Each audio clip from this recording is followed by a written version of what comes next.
Oke, sekarang kita melanjutkan video yang kedua untuk KDM 7 dan 8. Baik, Assalamualaikum warahmatullahi wabarakatuh. Waalaikumsalam warahmatullahi wabarakatuh.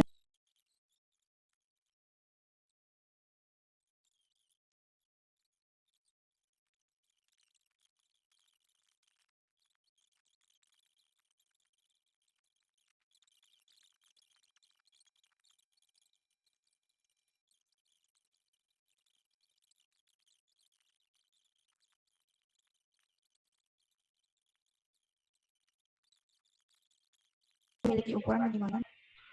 Oke, ini sudah hampir 3/4 dari proses pembelajaran. Ya, seperti apa namanya? Seperti video yang sebelumnya yang Mbak ini saya review ya. Itu sepertinya ada permasalahan dengan kreativitas untuk apa namanya? Mengajar ya. Jadi variasi itu sangat penting ya, Mbak ya. Jadi variasi Mas dan Mbak itu sangat penting biar tidak ditinggal oleh siswa ya. Biar nggak bosan gitu ya. Entah dari sisi variasi media, variasi mimik, variasi intonasi, dan seterusnya ya. Alat ya, sekedar gerak dan apa namanya metode ya, metode pembelajaran, model pembelajaran, modelnya enggak, metodenya, medianya ya divariasikan. Jadi misalnya seperti ini tidak membaca terus PPT atau intonasinya sama terus, tidak seperti orang yang sedang berdialog atau ngobrol ya. Nah ini kalau dibandingkan dengan apa yang mau dilihat dari keterampilannya memang betul ini menjelaskan betul ini ya. Jadi membacakan ya, isi PPT dari awal dan mungkin di bagian akhir saya tetap akan ada sedikit pertanyaan untuk memberikan kesempatan mahasiswa untuk tanya gitu ya. Ya ini keterampilan menjelaskan tapi ya untuk merepresentasikan KDM 7 mungkin oke ya. Maksudnya ya ini betul-betul seperti ceramah yang full dengan kegiatan menjelaskan. Ilustrasi misalnya ya, ilustrasi mungkin saya mau membahas poin-poin dari keterampilan menjelaskan ini dilihat dari apa yang tadi sudah dilaksanakan ya. Ini sangat sangat PPT banget gitu ya. Jadi ya sebetulnya nggak harus guru yang bacain PPT. Kalau misalnya isinya sama persis ya antara yang diomongkan oleh guru dengan isi PPT-nya. Sudah siswanya suruh baca sendiri gitu ya. Kalau misalnya PPT itu jangan jadi satu-satunya sumber informasi ya. Jadi ini saran dari saya pribadi kalau misalnya seperti ini ya. Ini terlalu banyak kalimat ya, terlalu banyak kalimat. Jadi satu halaman buku ditaruh di sini. Jadi harusnya itu 2 atau 3 kalimat pendek atau bahkan mungkin bukan kalimat ya, tapi kata-kata kunci ya. Kalau di membuat PPT itu seperti itu ya. Jadi apa yang diomongkan oleh guru itu tidak sama persis dengan yang ada di dalam PPT. Ini kan tinggal baca aja PPT-nya ya. Harusnya guru menuliskan poin-poin penting aja yang ada di dalam PPT ini ya. Maksudnya tidak semua yang diucapkan guru dituliskan di sini. Dengan menuliskan poin-poin penting aja itu siswa juga akan lebih mudah menangkap ya, lebih mudah mengingat. Tapi kalau seperti ini eh, ya nggak mungkin menghafalkan semuanya ya. Tapi kalau menangkap, oh kalau gambar raster yang poin pentingnya itu pixel misalnya. Di sini di kalimat pertama ini Jika tulisannya memiliki ukuran file yang lebih besar. dan kata-kata kuncinya itu ya. Ukuran file besar gitu ya. Jadi poin-poin pentingnya yang membuat siswa untuk lebih mudah mengingat, yang membaca merangkum juga lebih mudah untuk merangkum. Jadi ya itu untuk saran saya pribadi untuk membuat PPT itu jangan satu kalimat utuh yang Kemudian ketika sulit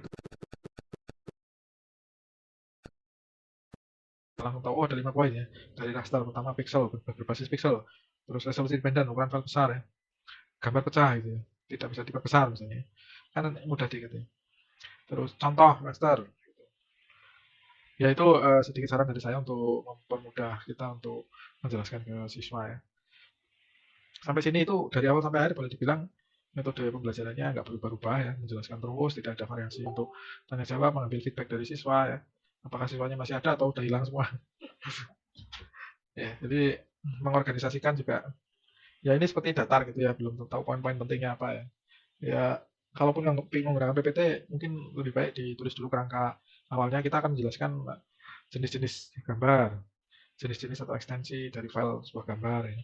Terus menjelaskan perbedaan apa namanya raster dan vektor misalnya ya. Itu poin-poin penting itu seperti Mas dan Mbak itu membuka halaman daftar isi dari sebuah buku lah. Daftar isinya itu dijelaskan dulu. Kita akan dalam 2 jam ke depan akan belajar ini, 5 ini hal ini. Masing-masing akan saya jelaskan dan masing-masing akan saya kasih contohnya dan seterusnya ya.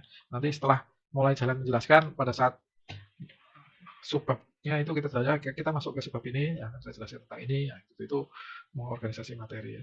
Terus menjelaskan menekankan pentingnya, ya ini yang tahu dari sisi yang tahu materinya ya, misalnya di grafis seperti ini, mbaknya tahu mana yang harus diberikan sama siswa ya. Jadi jangan datar terus ya, membacakan aja gitu. Itu yang saya lihat masih cukup kurang ya. Terus feedback ya, jangan di ujung baru ngomong feedback ya. Kalau saya ngomong ada 5 subbab materi, maka setiap subbab ini di akhir subbab akan saya tanya gitu ya. Ada nggak yang perlu diulang atau ada yang belum jelas sampai sini gitu ya. Jadi jangan meminta balikan pada saat sudah selesai ya. Kita nggak mungkin ingat 2 jam dijelaskan apa saja gitu ya. Nanti pasti banyak yang lupa, jadi ya nggak bisa memberikan kembalian. Siswa nggak bisa, oh Pak tadi yang 1 jam yang lalu saya ingat saya masih bingung tentang ini lah. Itu kan nggak mungkin ya, 1 jam yang lalu ya udah lupa ya. Bahwa ada yang kurang tahu atau kurang paham itu mungkin sudah terlewat. Gitu ya untuk yang untuk KDM 8 coba kita selesaikan sampai akhir dulu kuliahnya ya. Ini kayaknya sama terus sampai akhir ya. Ini sepertinya mbaknya nggak fokus untuk mengimplementasikan keterampilan dasar mengajarnya ya. Jadi bukan ini seperti mau menjelaskan ke siswanya betulan gitu ya. Nah, ini kan praktek micro teaching ini bukan untuk itu ya. Kita mau mempraktekkan keterampilan mengajarnya ya. Walaupun menyampaikan konten itu penting ya, tapi kita di sini bukan mau belajar gambar vektor ya. Kita mau belajar mengajar dengan baik.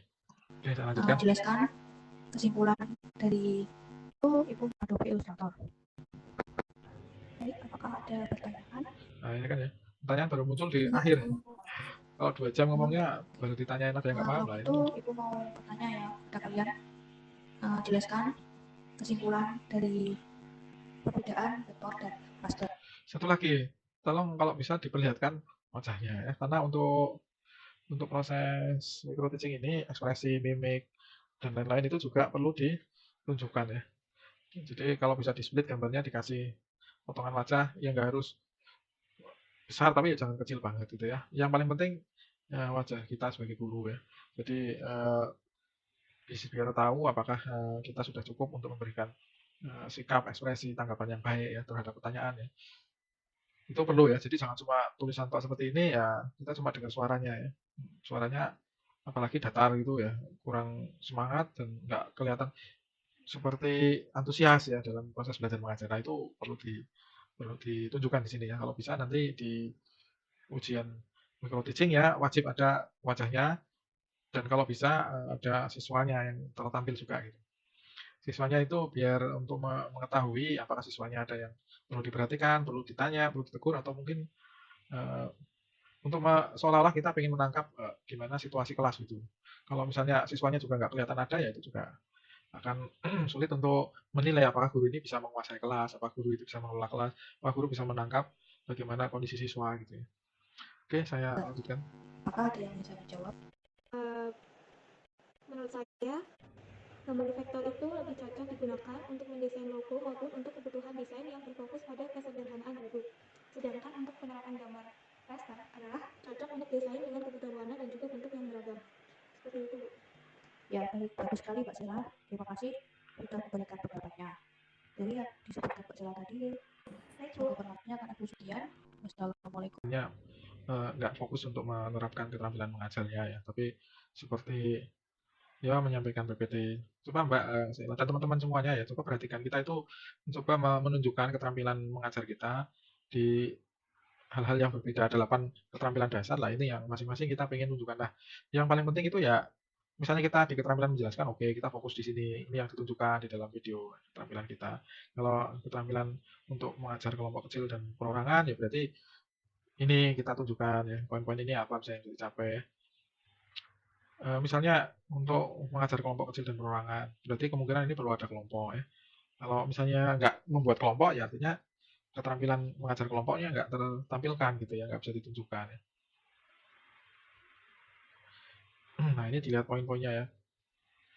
Jadi misalnya apakah Mbak ini tadi bisa memberikan orientasi ke siswa, membuat variasi tugas, mengkoordinir, membagi perhatian, mengkomunikasikan, mengkulminasikan, menutup ya. Itu kan jadi kurang kalau full sepanjang pertemuan tadi cuma membuka, menjelaskan, memberikan kesempatan bertanya, udah selesai tutup. Nggak memberikan orientasi, mengkoordinir ya. Ya ini memang mungkin nggak semuanya setiap poin ini bisa dicapai, tapi ya berusaha ya kita minimal tahu bahwa tugas kita di sini untuk membuat video yang menunjukkan keterampilan kita mengajar. Ini ada juga banyak lah ya yang tadi nggak bisa tersampaikan ya, kayak misalnya rencana yang memadai penggunaan alat. Ya ini semua cuma PPT ya nggak kelihatan. Tugas tadi ya mungkin sambil lalu aja, terlalu singkat ya. Cuma sekedar bertanya terus minta dijawab ya. Komunikasi kalau misalnya sepanjang pertemuan kita cuma satu arah gitu ya, monolog itu kan nggak ada komunikasi ya. Nggak ada komunikasi. Kalau misalnya itu apa namanya kurang kurang bisa menunjukkan berarti metode pembelajarannya harus diselingi yang lain ya, tidak full mengajar atau menjelaskan. Tapi misalnya ya tadi ada diskusi kelompok ya. Nanti di sini kita seolah-olah membimbing setiap kelompok. Nah, setiap kelompok ini yang kita datengin, kita ajak ngobrol, diskusi, kita pancing dengan topik-topik yang bisa menghidupkan apa namanya komunikasi antara kita dengan murid atau murid dengan murid ya. Terus yang paling pasti itu setiap perkuliahan atau setiap pertemuan itu wajib me- memberikan gambaran tujuan yang ingin dicapai. Jadi eh, di awal pastikan kita berikan tujuan pertemuan, kita jelaskan ke siswa. Tujuan pertemuan kita hari ini ya. Ya ini sudah berkali-kali saya jelaskan kalau bisa pokok-pokok pertemuannya apa aja dan apa yang diharapkan kalau setelah selesai. Seperti kita webinar PP itu ada tujuan, ada indikator pencapaian, nah itu dijelaskan ya. Mas dan Mbak, di akhir perkuliahan saya harapkan bisa begini. Ya, itu wajib untuk setiap pertemuan ya. Walaupun ini pertemuan kedua, ketiga, dan keempat atau pertemuan terakhir, tujuan pertemuannya kan beda-beda ya. Bisa berubah. Karena RPP itu bisa mencakup satu dua pertemuan, yang pertemuan berikutnya bisa berubah gitu ya tujuannya ya. Jadi bisa juga tujuannya sama, tapi kan ini pertemuan yang terakhir itu minggu kemarin ya. Jadi ya tujuan yang kali ini walaupun sama dengan minggu kemarin dijelaskan lagi. Kan juga nggak lama ya, paling 2 atau 3 kalimat sudah bisa ya untuk menjelaskan tujuan kali ini kita ini. Ya, udah jelas. Banyak hal yang lain yang tidak bisa tunjukkan kayak misalnya rencana yang memadai pada kegiatan setiap orang, penyediaan alat, penyediaan sumber ya. Terus mungkin ada yang sedikit seperti menantang siswa untuk berpikir dengan pertanyaan itu tadi ya. Tapi nggak terlalu banyak. Jadi secara umum mungkin itu yang bisa saya berikan masukan ke Mbak Deva ya. Dan untuk teman-teman semuanya ya. Jadi ini bukan cuma untuk Mbak Deva tapi untuk semua teman-teman karena ini sering ya.